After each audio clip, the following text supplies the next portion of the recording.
3, 2. I didn't want to go yet. You said you wanted to start. I didn't want to go yet. Yeah, but I didn't want to do it on your time. And with that, we have our cold open. Can you guys believe that Matt Doyle said St. Louis is the ancestral home of American soccer when there's a place called Harrisburg, Pennsylvania? Oh, man. That's how you want to start the cold open? Yeah, I thought it was pretty good. It's not bad. You could say it with any more energy or like speed. It was more supposed to be contempt. It took 20 seconds for you to get through that. And we only have 30 seconds on the cold open. Welcome, everybody, to Extra Time driven by Continental. I'm David Goss. No Andrew Wiebe. Continental, the best tires on the market. They could not drive Andrew fast enough from Portland to New York to get back for this show. So I'm filling in as the host, but alongside, what should I call you guys?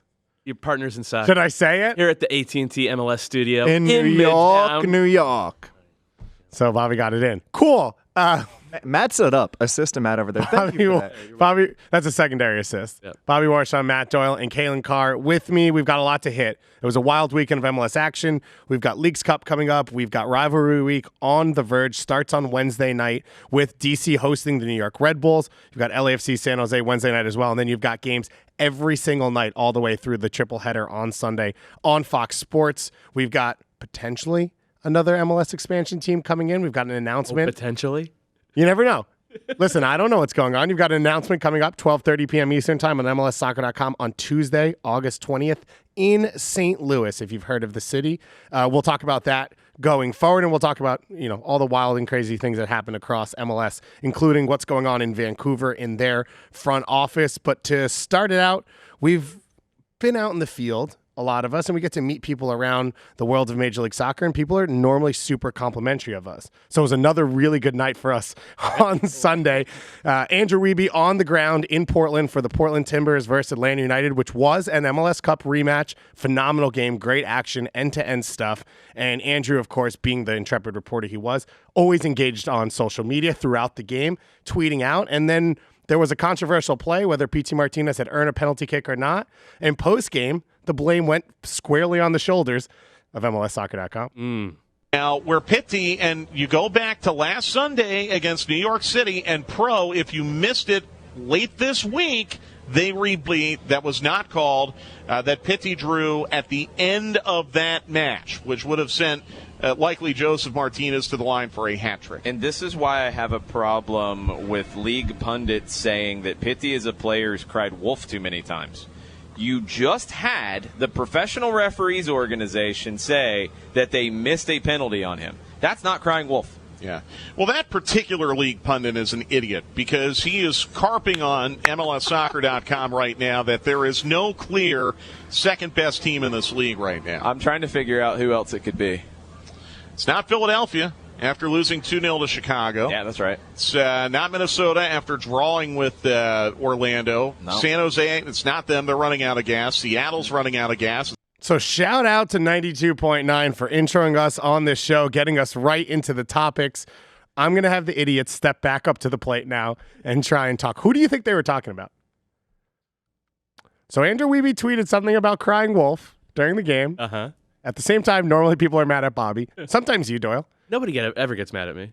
Kalen's a puppy dog, so no one could ever be mad at him. Every time I go on the road, all I get from people is saying, how is Matt Doyle in real life? Is he as smart as he seems? We've got someone And sitting he's in. kind and generous and handsome. So I'm willing to rule out that it's Matt at this point. We've got someone sitting in the studio right now who said his brother thinks you're an idiot. Wow. Yeah.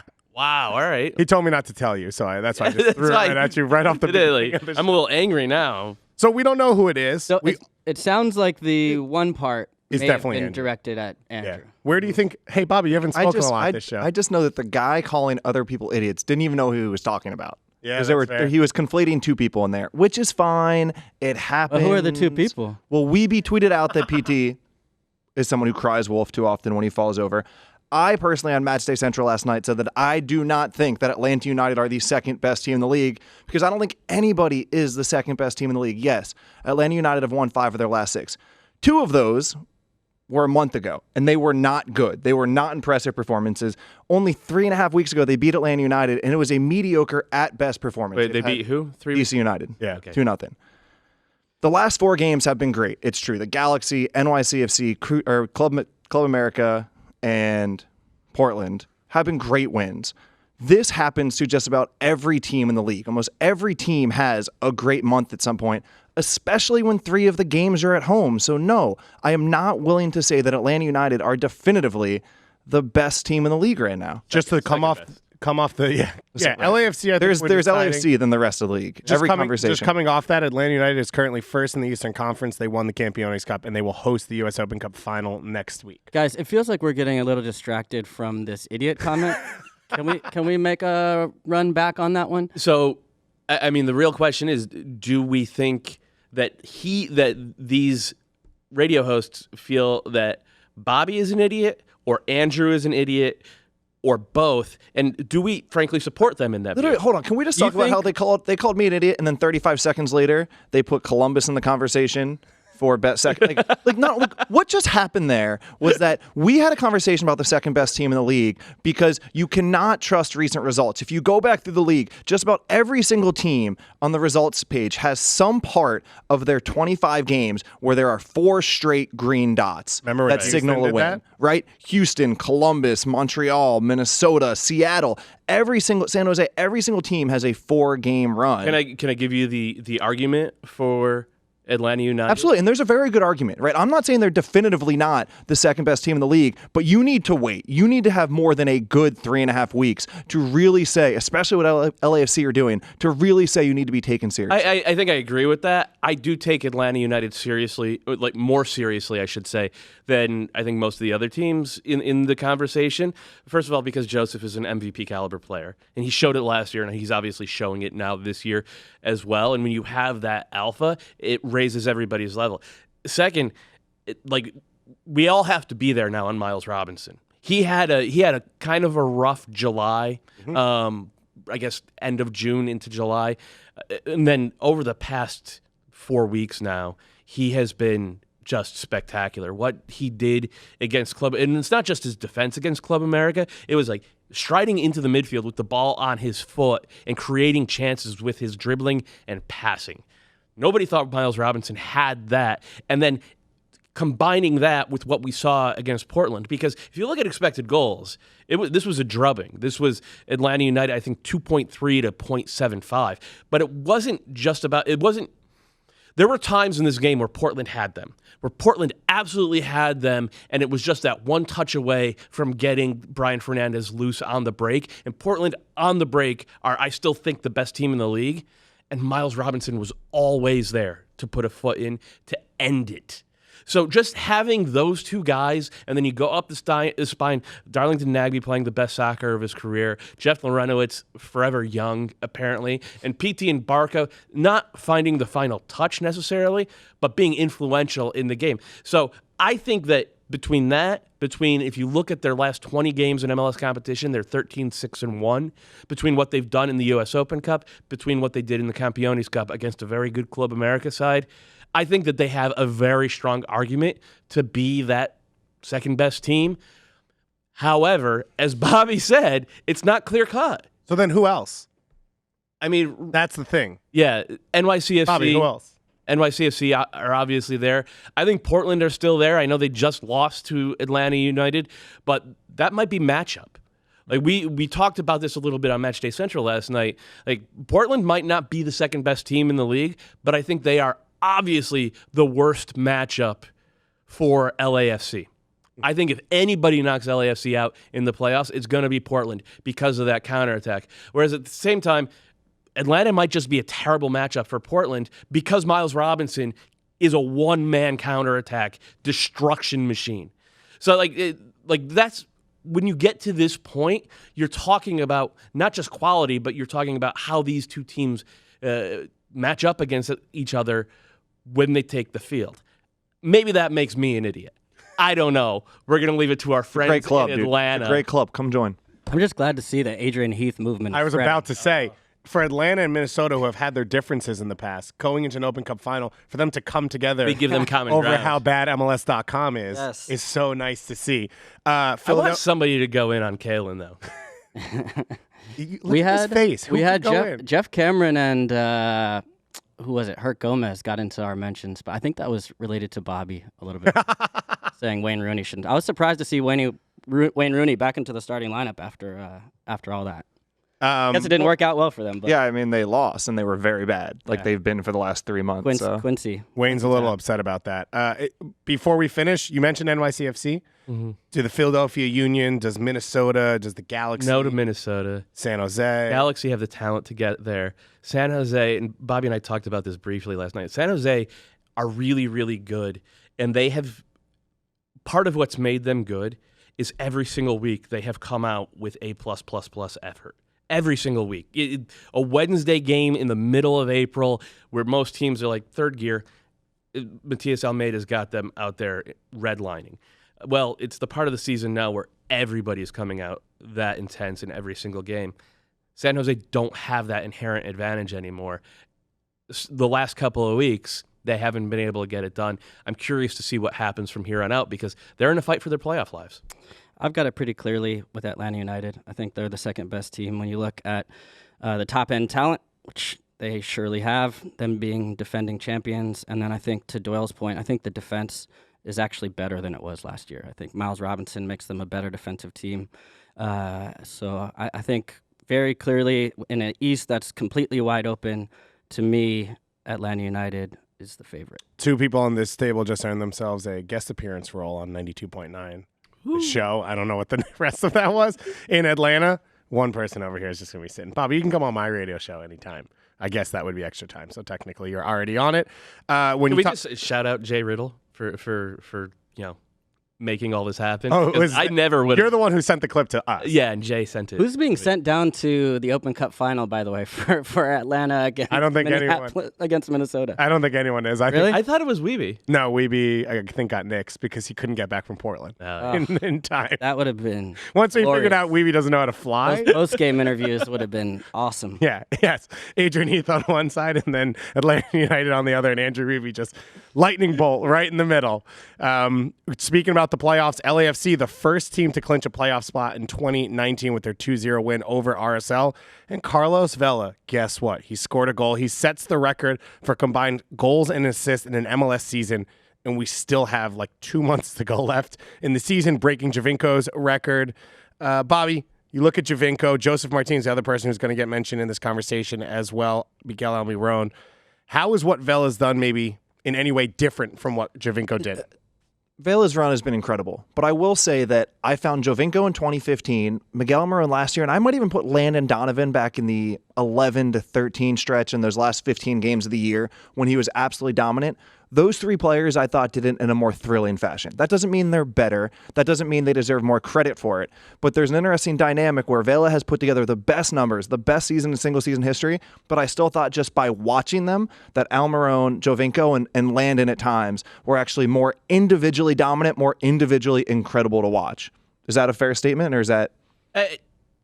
I disagree. I think it's a fair statement. I think like if you look through the history of this league, Almiron on the break, Landon on the break when he was in his prime, it's dunk from the free throw line, man. It was just spectacular. If you look at that 2015 Toronto FC team, that they didn't have much. Yeah. And so it was just give it to Javinko and solve some problems. And he was able to do that in spectacular. But what Vela's doing week after week after week, LAFC's system is built to highlight him, a player like him. There aren't many, but that's part of the thrill to watch LAFC do this every week and to watch Vela time after time rise to the occasion, whether it's dropping deep to orchestrate play, sending in perfect set pieces, or this past weekend, RSL was the hottest team in the league, and LAFC were down to 10 men. And Vela still found the exact right moment to get out on the break and to draw the game deciding. Like, whatever the situation calls for, he's doing it. He's having the best single season in MLS history. Here's something I've been thinking about lately. Take Carlos Vela out of that team. And this speaks to my question, because I think those other 3 teams I mentioned were built around those 3 specific players. This team is very much Carlos Vela fitting in to the larger scheme of what they do. So if you were to put a TAM level, not league average, but only slightly above league average, I would say Johnny Russell. If you would put Johnny Russell in for Carlos Vela. Johnny Russell getting pot shots right now. How many? That's not a pot. He's a very good player. You get what I'm trying to do here. He's another. Victor Rodriguez would be another guy like that. Very different. I'm trying to. No, very different. Players left-footed. They play in a similar way. I think Johnny Russell plays almost the exact same way as Carlos Vela. Jesus, not Carlos Vela. Is this LAFC team still winning the Supporters Shield? Yeah. By how many points? 7, 8, not 15. You think if Johnny Russell was on this team instead of Carlos Vela, they would still be the first place team in Major League Soccer? Yes. Yep. Then can Carlos Vela even be MVP? Yes. No, I have a strong opinion about this because I firmly believe the MVP should full on be your value over replaceable, your value over who else you can get next. That's why it should have been Miguel Marón, not Joseph last year. But sometimes you have a season that is so statistically phenomenal, Joseph Martinez in 2018, that you deserve it for that. It's understood. It's established that you weren't actually the most valuable player on your team. It's just what you did was so outstanding that you deserve the trophy anyway, which is why Vela deserves it this year, even though I'm willing to say he might not be the highest value above replacement within his team and system. Huh.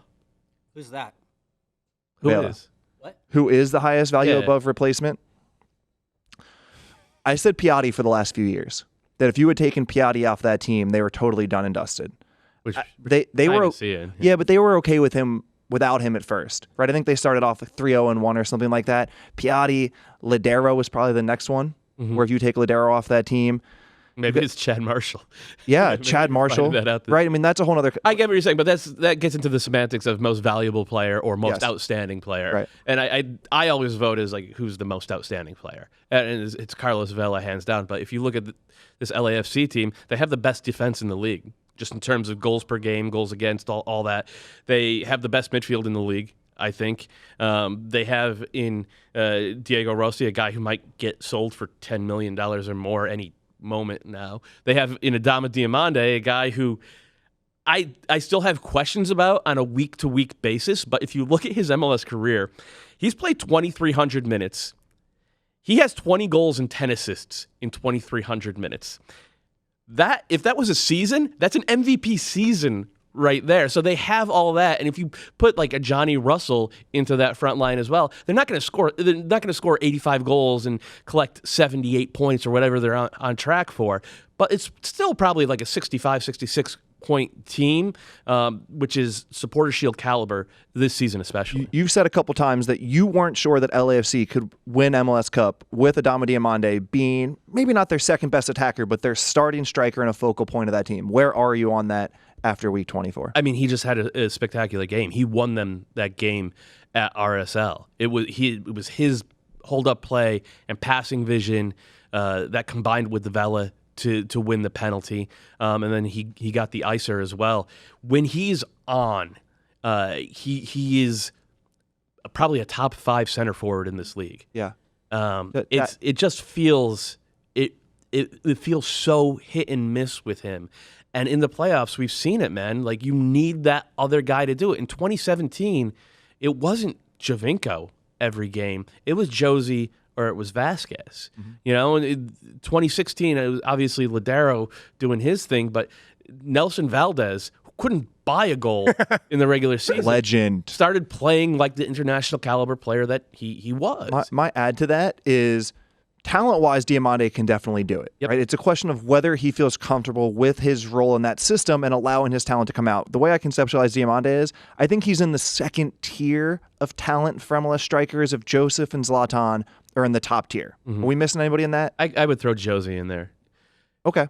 That's a question right there. I mean, my argument for Josie is that 2016 and 2017 playoffs were the best playoff runs any individual player has ever had by both the eye test and by the numbers. I would say in 2019, no, but I understand where you're coming from. The next tier for me, in terms of pure talent and center strikers, Mauro Manotas, Raul Ruidiaz, Josie, Gustavo Bo, and Brian Fernandez.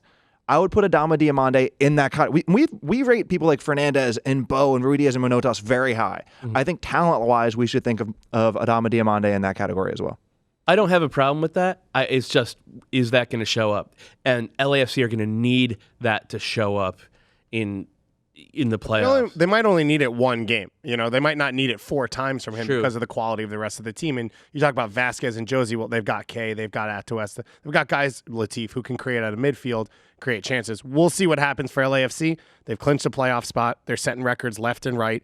It's going to be a pretty fun run for them. They've got San Jose Wednesday night at home, 10:30 p.m. Eastern time. That one on Unimas, and then they've got El Tráfico at home on Sunday. So for your team who just set a couple records, when you ask, how do you keep them locked in? How do you keep them dialed in? Not that Bob's going to have that problem. There's a pretty good way to go about it with rivalry week coming up. And then we've got the last few weeks of the season. When you look away from LAFC and at every other team in the league, it's kind of a bit of a mess right now. In the Western Conference, from 2nd place to 8th place, it's a 5-point difference between Minnesota United and FC Dallas. In the Eastern Conference, between 4th place and 10th place is a 6-point swing. That is basically everyone is alive right now with 9 or so games to play in the season. Have you ever seen anything like this? It does feel like a throwback to maybe like 2011 and before. If you look at the standings before that 2012 season, and then especially the last few years with TAM, there's been a little bit more stratification. Back in the day, it was always, and Calen can speak to this because his Houston teams were like this. It was like everybody just stay scrunched up right until midsummer, and then come August, you flip the switch, and that's where you try to get hot and to create a little bit of separation and run away from the teams who maybe spent themselves a little too much in the first part of the season. It does feel like that. I have to admit, I'm a little disappointed by that. I've wanted to see like what the Sounders did in the second half of last year, what DC United did the second half of last year. The fact that they didn't bring that into this season disappoints me as a fan.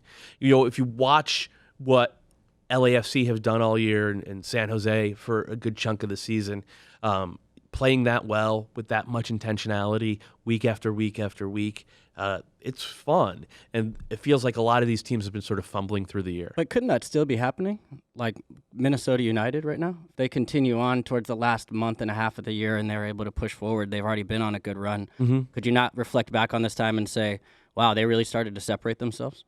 You could. There's almost no Minnesota's last 8 games. It's a blender, man. Dude, it is like there will be the underdog, and depending on how you feel about playing at Houston right now, they could be the underdog in every single game. And they've got an Open Cup final to squish in between that one as well. But right now they're sitting in 2nd place in the Western Conference, so they're, I guess, as safe as you could say any team is. I don't think any of those teams, other than maybe Portland, I don't think any of the teams in the Western Conference race are safe. And there's still a question mark around Portland of, okay, you have all these home games loaded up, but you also like to hit teams on the counter. Can you actually? It's a weird question to say, can you win at home? But not only that, but how high do they want to climb? Yeah. I mean, they probably personally want to play a playoff game at Providence Park, but there's also a serious question of, would it benefit them if Seattle or Real Salt Lake or San Jose feels the impetus to go and be the aggressor? This doesn't feel that different to me. When I look back on past seasons, even Seattle finishing, where they finished last year, they went on a run.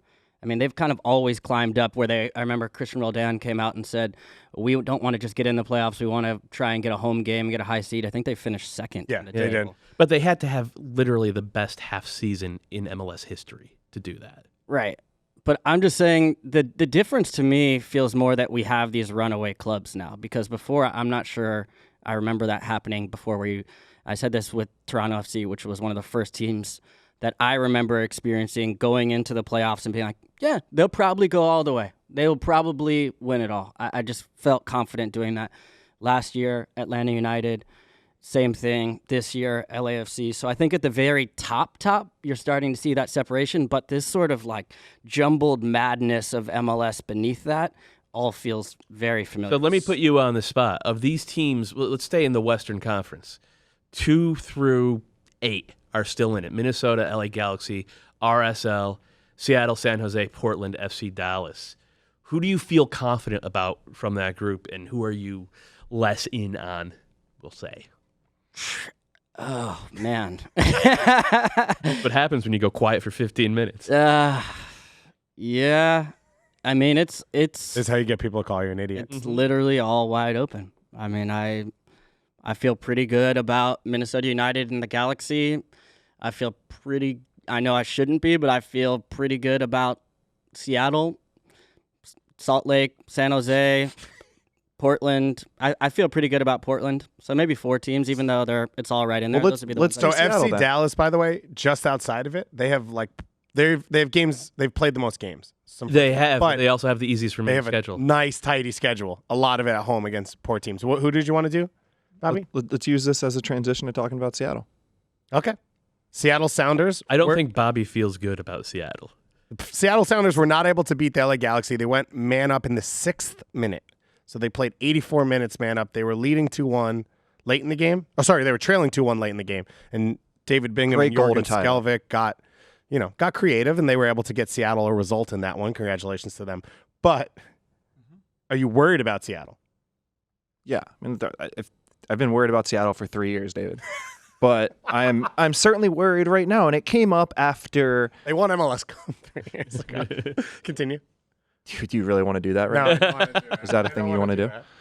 So this came up after they beat Atlanta 2-1 on July 14th. I wrote in my 24 takeaways that I felt they won that game, not because they were the better attacking soccer team, not because they played the free-flowing style that had made them so potent really in the second half of last year, but because they worked harder, because they were more combative, just because they did those little defensive things to win their duels against Atlanta United. And I wondered, is that the way forward for this Seattle team? Because it doesn't seem to me, especially without Chad Marshall and Ozzie Alonso, to use the buckets of water to keep it from sinking, from getting counterattacked.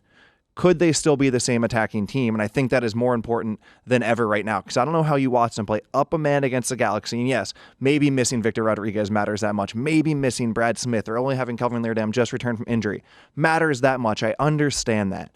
But if your season is on the line, trying to get a home game, trying to fight for your spot in the playoffs, I would probably double down on you know what? We are actually a hardworking defensive team. Our first priority is to win our duels, to be competitive, make the game ugly for the opponent, and then we find our moments for Nico Ladero and Rui Diaz to have moments of magic. Similar to it's similar to what the Galaxy did against an LAFC. Mm-hmm. Okay. The Sounders are 6-8-6 in MLS play since mid-April. They don't. I mean, this past weekend, if they had just taken care of business, maybe we're not even having this conversation. We're saying it's fine. Yeah. They're second place in the Western Conference. Yeah, they were up a man and they gave up a headed goal to Zlatan, but they just got 3 points on the road against maybe the second most talented team in the league. The Sounders are going to be fine, but that performance from that team, Compiled by the 3-0 loss at RSL, compiled by just the bumbling. compounded. You can compile on things. Okay, you can compile on. Okay. Compounded in a compiling way by the loss at Real Salt Lake, plus the ugly 3-3 at home against New England, and the loss at home against Sporting Kansas City. It wasn't just the one game. You're right. And on top of that, Gustav Svensson angry at being subbed off with about 15 minutes to go, I think, in this game. And that's been the thing with the Sounders under Brian Schmetzer. People bang on him a lot for maybe like lack of tactical sophistication in his team, lack of variety and all that. But he's always had that team in his corner. He did it in his own way. He did. Fair. He did it in his own way. And it was always like 90% of the time you were going to see the same lineup, the same formation, the same approach. And I think that's fine for most teams. And that kept that locker room together. And in his corner, you never saw anything like this. You're starting to see some cracks now. And I like that compiled with the poor results. It's got me worried. Like I think Seattle are on the verge of being a team in crisis for like just a second time in their history. Positive news, though, was Luis Silva one of your darlings? I like Luis Silva, yeah. I love Luis Silva. Yeah. He's back in MLS, and he is going to save the Seattle Sounders. I would like to watch a 4-4-2 with Ladero inverted on the right and Silva and Rui Diaz playing off of each other up top. I think that could work. One of the things I learned today is when Doyle points at people, he looks like a character from a 1950s movie. That guy, Bobby. You learn something new every day. One of the questions... How many 1950s movies have you like 6. seen? Okay. We do embody things from our childhood. one of the things we were trying to learn a few weeks ago, we said the New England Revolution, incredible under Bruce Arena. They hadn't played a lot of great teams. They hosted LAFC, they traveled to Seattle, and they traveled to New York Red Bulls all in a row. They lost LAFC at home, as most people do. They went to Seattle, they got a 3-3 draw. They went to New York this weekend and got a 1-1 draw at Red Bull Arena. Did you learn anything about the New England Revolution in 2019? Are you more, less confident, the same? The same for me. I mean, I just think Bruce knows what he's doing. I mean, sometimes you see a new manager come in and you get this sort of bounce from doing that and the excitement and players trying to find a little bit of confidence. Then you see them building on that. And look, yeah, they lost against LAFC, but everybody, like you said, everybody loses to LAFC. That's just how it goes right now. And then to get 2 points on the road, that's very Bruce-like. So I think this is a playoff team. I'm not sure it's a team that's going to go deep in the playoffs necessarily. I just don't know if they have that in them. But against, I think, a stronger field when I look at Philly, NYC, and Atlanta United. But they're squarely in the playoffs. I think they're a strong team, and they've got Bruce behind them. So yeah, getting results on the road is going to be key. We all believe that Atlanta, NYCFC, and Philly are the top 3 teams in the East in some order, right? After that, it's kind of the same thing as the Western Conference, where you have DC United, who have played just brutal soccer for months. I'm putting them back on the bubble. Okay, they're on the bubble. The Red Bulls are maybe on the bubble. I think probably if you force me to pick a fourth place team. Does the bubble push you up or down? You're just on the bubble. It's just a bubble. You just exist Is this your first week following sports? You exist inside the bubble. The What direction's the bubble? Revs are on the bubble. Montreal won 6-1 in their last 8 games. They're out and blew a 3-0 home lead against an FC Dallas team. Or you could say they went up 3-0. Yeah, That's there the you go. glass half full. Yeah, on the bubble. Somehow Orlando City Yeah. have worked their way into the playoff race. They've And been here comes the big one. Toronto FC. No, that's not who I was That's talking not the about. bit, but like we all agree, Toronto FC should be above this line. If you look at their raw talent, it's bizarre that they're not. And then Chicago Fire. Do it. Are they on the bubble? Yeah, Chicago's out. They're 1 point out. What do you mean are they on the bubble? Chicago's 1 point out of the played, playoffs. I think they played 2 more games than everyone else in that little stretch. They have. Right? They have. They need to win. They have 6 games left. They probably need to win. I'll 4 give of you them. one. Dax McCarty said they need to win 7 to 8 of their last 10. And since then, they've won 3 of 4. Yeah. I think it was 8 of their last 10 Got that it. they probably needed to win. If you look like at the eye test all season, Chicago have had moments where they've played gorgeous soccer. Now, granted, those have usually come when they've been trailing, but they have the ability to do it. And over the last few weeks, they've mostly been able to do it from the first moment the ball's kicked. And then the other thing is Nemanja Nikolic has started scoring again. Yeah. He has 5 goals in his last 4 games. And it's like if your striker is scoring, you tend to play with more confidence and you tend to play better soccer. It's not rocket science. It isn't, but We're just idiots up here. it has been for them in terms of keeping people out on the other end. You don't get to claim yourself as an idiot, Matt. All right? Don't act like you get Look at that 1950s style pointing you're doing. How was it? Was that good form? His was more early 90s style movies, but about the 80s. For Chicago, they have New England on the road this weekend. Then they go to Columbus. Then they host FC Dallas.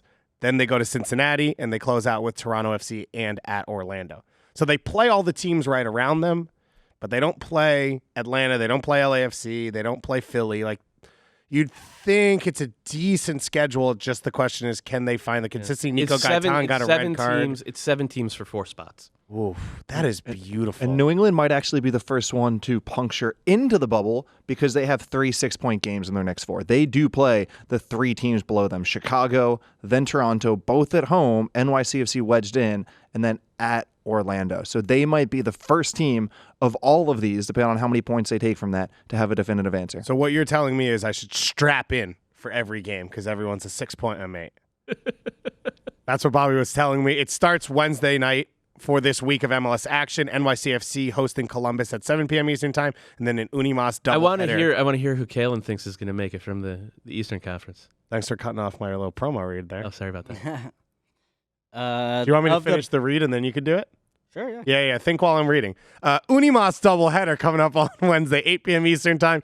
DC United hosting the New York Red Bulls, followed immediately by 10:30 p.m. Eastern Time on Unimas as well. LAFC for San Jose, and then Thursday night, rivalry week action on ESPN. Sporting KC hosting Minnesota, which I found out while in Minnesota is like arguably the closest geographical game. So it fits. It's perfect as a rivalry. And then Friday night action, doubleheader rivalry week, a ton of games Saturday, and the triple header on Sunday, which we'll talk about on the next show. But Calen, Doyle posed a question to you. Yeah, I have Toronto FC in and Montreal out. Other than that, that's your playoff field. Ooh. Going a little chalk as So it. Orlando. Pick your order Chicago. however you feel it. But Okay. that's the way I see it. Interesting. Okay, a little other news from this weekend. James Sands broken collarbone in NYCFC's 4-1 win, so it looks like miss a large stretch of the season. Sporting KC finally gets a victory. They knocked off San Jose at home 2-1. Abu Danladi with a 90th minute equalizer. And then the Vancouver Whitecaps defeated DC United 1-0 in their game. Not what we're going to talk about, though. We're going to talk about them as a club. Bob Lenarduzzi, who's been around the club for 45 years, is stepping out of his role as president. He will remain with the club in some capacity, and it is going to be filled with a new position, a sporting director, that is going to lead the entire technical side from a soccer point of view. Doyle, this is a club that came into the league with a lot of energy, part of Cascadia. I thought for many years it was one of the most fun environments to watch games in. I've never been. They made the playoffs pretty early in their existence and then played the LA Galaxy. Carl Robinson took over. There was positive moments, negative moments. They've sold one of the most expensive players in MLS history, but it's been on a downward roll for the last few years. Is this move enough? It's been meh moments. And Lenarduzzi got 8 years, 9 years really, if you think about the ramp up, to try to build something that was year over year sustainable. And teams like the Red Bulls have showed you don't need to spend copious amounts of cash to be a consistently good team in this league. And Vancouver have never really been that. They've been a yo-yo team, 1 year in, 2 years out, never making any kind of noise in the playoffs. He's still with the club, and he's done a lot of good work in Vancouver, from what I understand. But I think this feels like it's the right move to try to modernize a little bit. And if you look at getting a new president, getting a new coach, and I know they've struggled this year, but I actually think Marc Dos Santos is a very good coach based upon what I've seen from his teams in the past. I got to see that San Francisco Deltas team close up quite a bit back in 2017. I do think that this helps in the long run, but it's going to take, it's not happening this year, and it might not happen next year as well. It's going to take some patience, and it's going to take some vision from whoever they sign as that sporting director. But can't Vancouver fans say, look at Philly, look at San Jose? Why does it have to take so long? I mean, Philly took a while. forever. Yeah. They hired Jim Curtin in 2014. They've made the playoffs, I think, once in his first 3 seasons. But they've never made noise, and then this year they're second place in the They were better. They were better examples to use that. Yeah. They say, look at San Jose. Why does it take so long? Matias Almeida is literally the most successful manager in CONCACAF in the last 50 years, just in terms of the amount of trophies he won for the amount of seasons that he coached at Chivas. Matias Almeida is not replicable almost in a lot of ways. Now you could say, all right, go out and get that guy, but it's not clear who that guy is. Who's the next one to do that? And also, by the way, the Quakes might not make the playoffs, so it's not exactly a slam dunk. I think that the smarter play here is to trust that Marc Dos Santos has passed both as an assistant and as a very good head coach at a lower level, and then hopefully they keep signing academy products. Hopefully they keep finding guys in the draft. They've gotten a couple of decent ones over the last few years. Hopefully they can build that core and then get the type of DP signing who can, elevate the players around them. It is hard to do it this direction, though, where you get the sporting director, but you already have the manager. You already have the head coach. Yep. Because if you really want to give the sporting director the keys, you'd like to have them start with hiring a manager. And Marc Dos Santos, I agree. I think he's a proven manager, and to be successful over time wherever he's been, and actually not even over a lot of time, he's been able to find success quickly. This has proven to be more difficult, and he needs some support because the days of having the manager do everything, all due respect to Bruce because he's doing it again, is sort of behind us in MLS. Yeah. You need people to go out there and be able to run things, look in the market, find smart signings, oversee the academy, and then the manager run the first team and try and contribute elsewhere. But it's harder to do it this way than in reverse. So it'll be interesting to see, does Dos Santos have a say as far as who the sporting director is? How do these two mesh together? So that's part of the challenge here for Vancouver. Vancouver Whitecaps right now in last place in the Western Conference, but still alive because everyone's still alive because it has been chaos this season. It'll be a lot of fun to watch. We've got a great week of soccer coming up. When you talk about MLS, you talk about expansion. I can neither confirm nor deny, but there will be an announcement at 12:30 p.m. Eastern time on MLSsoccer.com. That sounds like you know something. I don't even work here, so I don't even know who you're talking about. Don Garber will be joining the group MLS for the Lou, as well as the St. Louis mayor to make an announcement. Taylor Twellman will be emceeing it. That's all I can confirm. What could it be? How do you guys feel about this recent development? MLS for the Lou. It must be Louisville? Oh, wow. That's obviously the first direction Doyle has to go in for me. I- The announcement will be occurring in a city called St. Louis. Oh! Yeah.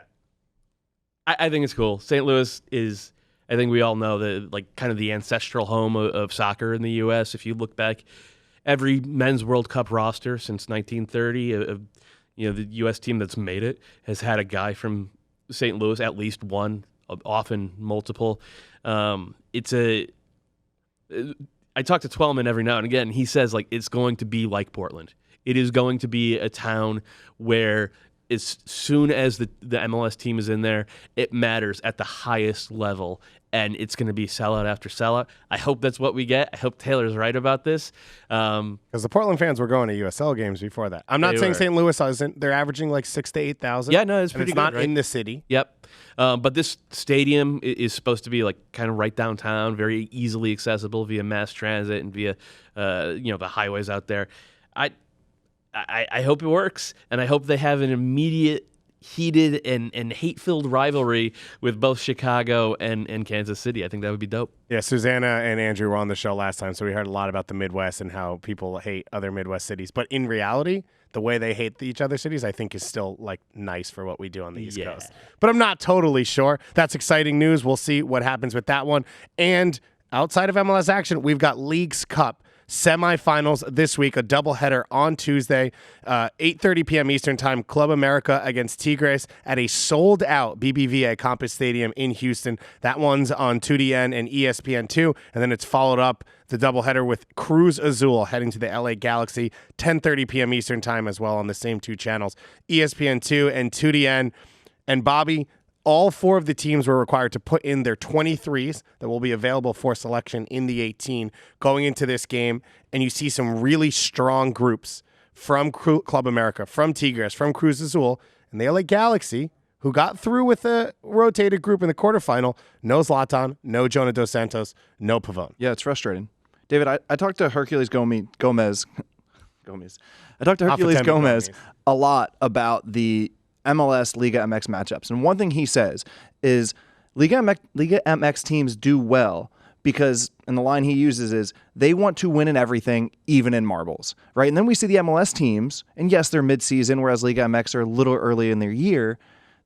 They don't play their strongest lineup.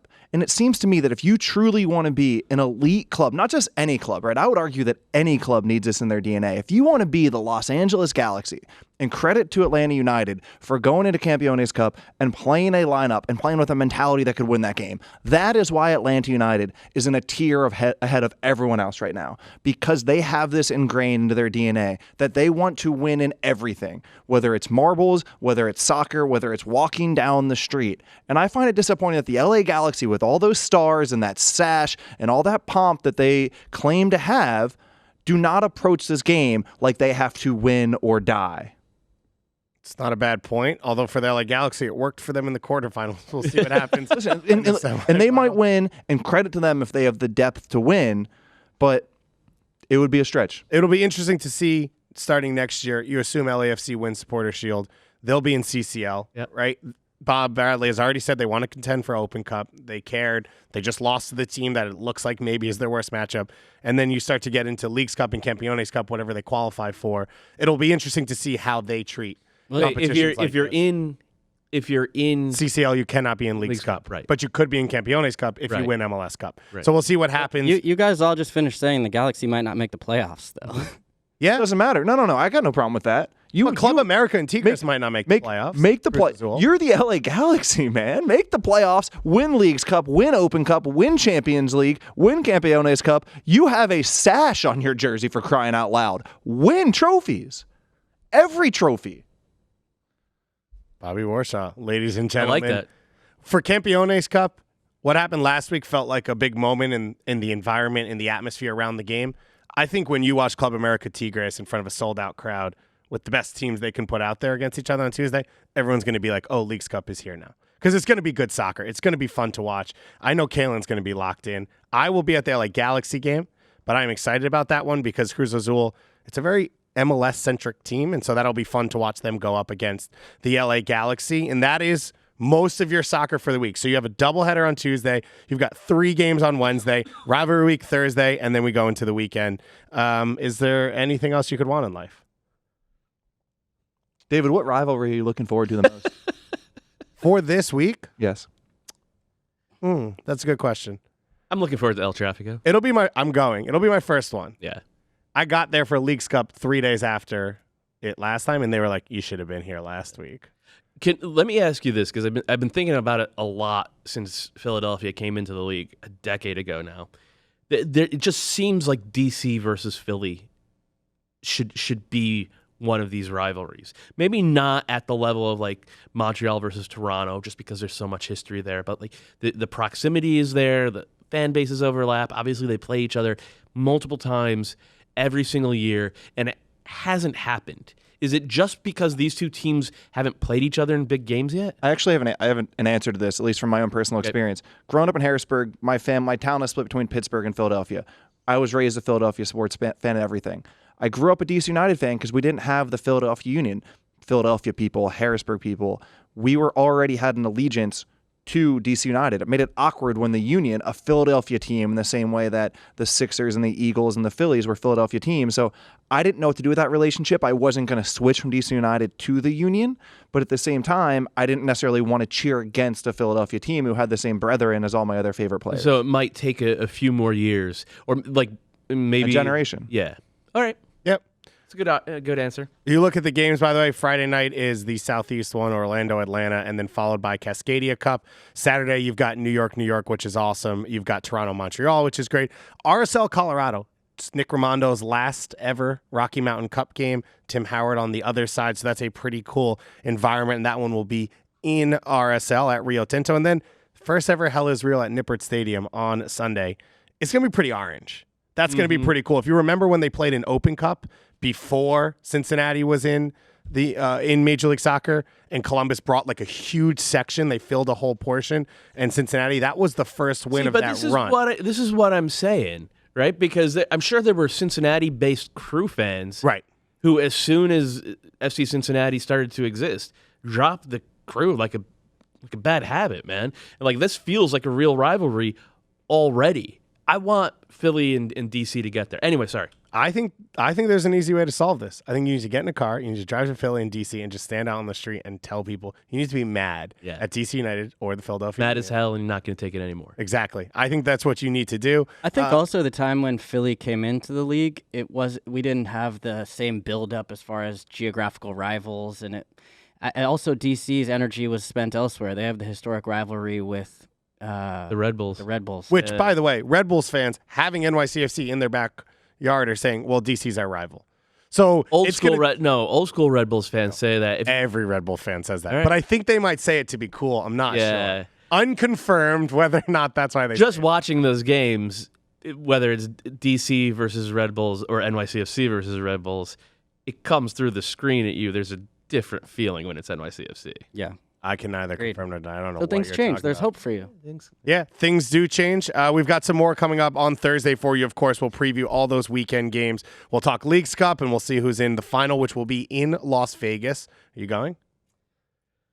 I'm going in the lead up to the League Cup final. You're not staying for the game? I don't know if I'm going to go to the game. Okay.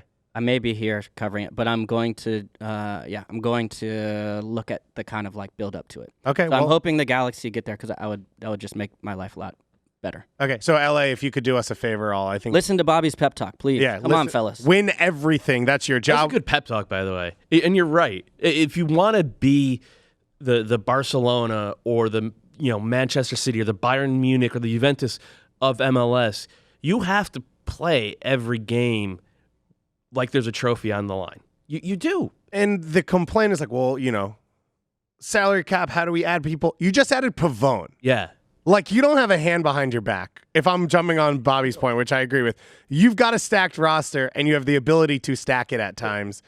Like, now let's go win soccer games. See, I actually think that's a distraction, David. Ooh, And that takes away from the point. Forget the money, dude. I would say the same thing about the teams that spend the least amount of money in the league. You're either that kind of person. No, stop. You're either that kind of organization or not. Listen, you don't have to actually win everything, but you sure as hell better play the lineup and have the mentality and approach that game.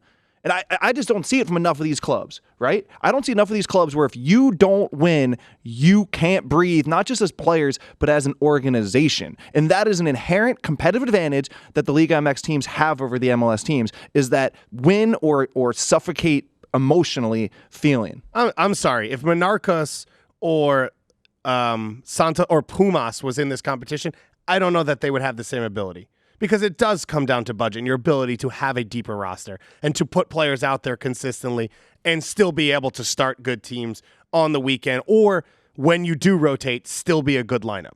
So that does come into part of the factor, and that's why I say the Galaxy. Because with Houston, Chicago, and Salt Lake, I understand the concept of we're fighting for a playoff life.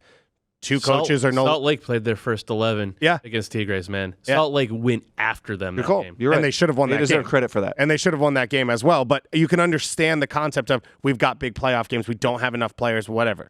Okay, we'll see what happens on Tuesday. We'll see how it all spins out. We talked about Defensive Player of the Year last week, about who our options are. And Luke Southbard says, y'all are giving mad disrespect to Robin Jensen. He's holding Orlando up by himself.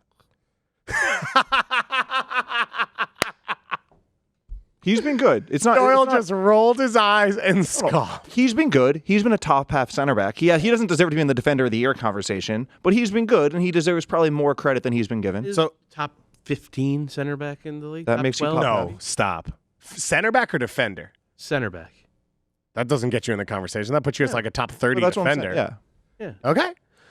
All right. Well, if you watch I don't know. You have him higher? I don't know. Probably not.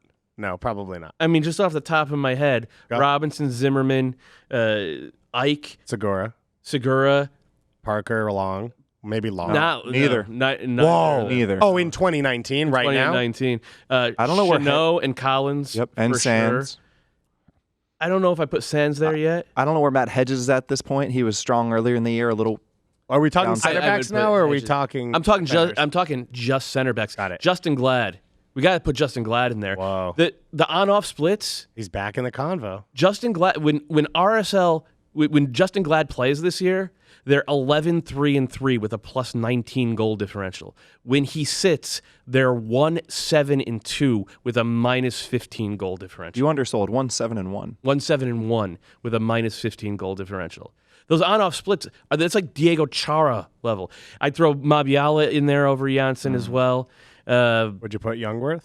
Yes, for sure. I was forgetting about Florian Youngworth, and people can say, like, people who haven't watched the Quakes a lot don't understand how important he has been to that team. Janssen's been good. Sane has been pretty good as well, but they play with 3 freaking defensive midfielders in front of them. All right, this is why we do the mailbag, so that you guys can get yelled at by your heroes like Matt Doyle. If you're not watching on YouTube, you didn't see the eye roll, so go on YouTube, watch the show. The full show comes out on YouTube every day, as well as, of course, your favorite podcasting apps, in which you can rate us and give us 5 stars, and then we'll be better at what we do. I don't know if that is how that works, but I'm going to assume it is. Eric Erickson here wants to know, when will Steve Ralston land a head coaching job in Major League Soccer? It's from St. Louis. Is he? From St. Louis. What? Oh, Just saying. What is he even doing this year? because I'm looking it up right Still now. in the Bay Area. The coaching, assistant coach with AC St. Louis right now. Does that sound right? No, AC St. Louis closed like 6 years ago. yeah. He was the interim after Michael Starra got fired. What's the current St. Louis team? FC St. Louis. St. Louis He FC. was the interim after Michael Starra got fired. You said he's still in the Bay Area. I mean, I don't know if he went winless as an interim head coach. Oh yeah, but that is what. No, it I mean, is. it's fair. I like the way his team played. I hope that somehow he gets involved with this St. Louis team because he's a legend from the area. Give let's say If you're looking at former Calen Carr teammates, or You have a great coaching tree, Calen. yeah, I actually thought what Wade Barrett did a couple years ago with Houston when he had a run as interim head coach. That team went from a disaster under Owen Coyle to like really, really solid. Is that? Yeah. I think. Yes, no, you're right, And then correct. Will Bruin put out the tweet, and that's why he got traded. He publicly said, Another "Bring St. back." Louis guy. Yeah, publicly said, "Bring back Wade Barrett," and then What's Wade Barrett doing now? So give people an idea. You can do it from a Houston point of view or just general. What are the names you'd want to see in the Houston's looking for a coach, Salt Lake's looking for a coach? There might be other teams looking for a coach soon. What are the names fans should be looking at to see who their team's interviewing and who could be the next generation of MLS head coaches? I don't know. San Jose getting Almeida changed everything. I mean, that Right. you would never. Same thing. You talk about the interim head coaches they had, and then the names that they were sort of rumored to be looking at, and then they went out and got, as Doyle said, one of the best managers in the region. So, I would love to see Houston go for that personally. Like, I think with the team that they have, the makeup that they have of that team, the style of play that I think they could play, if they could go down and make a designated player level signing as a coach, that's what I would like to see. Miguel Herrera would be my dream choice. I would just love to see if he was in Houston. I mean, that would be a completely game changer. And he wouldn't just call us idiots. He would punch us. Yeah, for sure. Yeah, I mean, but obviously he's at Club America right now. But I'm saying I don't know. But he's a guy who's said he wants to come to MLS in the past. I don't know who the names would be. Chepo De La Torre would be a big one. Former Mexico and Chivas boss. Yeah. But we've seen the impact you can have on a roster where you look at that San Jose team and we look at these longer projects of Vancouver and how much time that might need to take, and then other Or even places. Atlanta United with Tata. Yeah, and other, Obviously spent differently. But yeah, but how much a big coach can come in and change things. So I would love to see Houston go out there and go for it. I don't know if St. Louis is going to take that sort of big step. You saw Austin go with a little bit more of a tried, and well, I don't know. He's never had a head coaching job, but someone that understands the system better, has worked with the national team in MLS with Josh Wolf. Who I think those are really good hires. But And then I would FC like to see Cincinnati Houston. went out in left field and signed Ron Jans. Yeah. But everybody wants their club to do it. I would love to see Houston go out and show some ambition and go after someone big. I think that the name that keeps popping into my head is Eduardo Coudet, who's one of the best young managers in Argentina right now. He had a cup of coffee with the Union at the end of his career. I think he played for Miami FC when that was a thing. Like a Pano guy yeah. who knows the country at least. Knows the country at least, and his Racing team, they won the Argentine Primera last year. They're not as off to as good a start this year, but they play beautiful soccer. He's been at Tijuana as well. That didn't go as well, but I thought that team, the reason it didn't go as well is because he tried to get Tijuana to play actual soccer. That club cannot play actual soccer. They can only sit and counterattack. I would love to see a team go for Coudet, but at the same time, let's not overlook the fact that you can get a guy like Gio Savarese out of the local second division here. He was with the NASL for a long time, and like in his first MLS season, he leads the Timbers to the playoffs or to the MLS Cup appearance. So like, make it a global search, make it a local search as well, and then end up with Jurgen Klinsmann. get the right coach, and then for the sake of our content, end up with Jurgen Klinsmann, please. For St. Louis, it is to point out Tony Pulis' son, is the manager. He was with Orlando City as their reserves manager as well as a youth academy coach, and he led them as deep as any USL team went this year to the quarterfinals of the Open Cup. So probably has an opportunity at that job specifically, but as we mentioned, there are a few openings around Major League Soccer, and there might be even more. You never know. Last one here, Dylan from Appleton, Wisconsin. You guys talk about bringing in big coaches. He wants big ownership. We talked about what celebrity would you like to see be a part owner of your team, like James Harden is with the Houston Dynamo. I said Lizzo in Minnesota. Shout out Lizzo. And then everyone else talked about Kanye because everyone else is basic.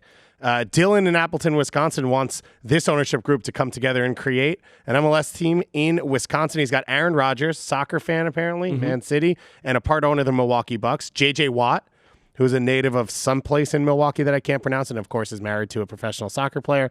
Wes Edens is a part owner of the Milwaukee Bucks and an Aston Villa owner. I didn't even know that. And all combined, they have a net worth of just under $5 billion. No Jay DeMerit? Come on, you got to get Jay DeMerit involved in that. He did come back with the PS Giannis Pretty good. in the market. I don't know if Jay DeMerit has the money right now. to own The it. obvious one, you got to get Embiid into the Philly group. So There you go. Although someone's saying he lives in New York, no one knows. Let us know who you want to be your DP coach for your MLS team, as well as your DP Steph owner. Curry for the Quakes. There you go. Doyle's just going to rattle these off. So we're going to cut it off, and then we'll post that on later. Marvin Bagley and Darren Fox for Sacramento. Apparently he could do this all day. Thanks so much for watching. Thanks so much for listening, and we'll talk to you on Thursday.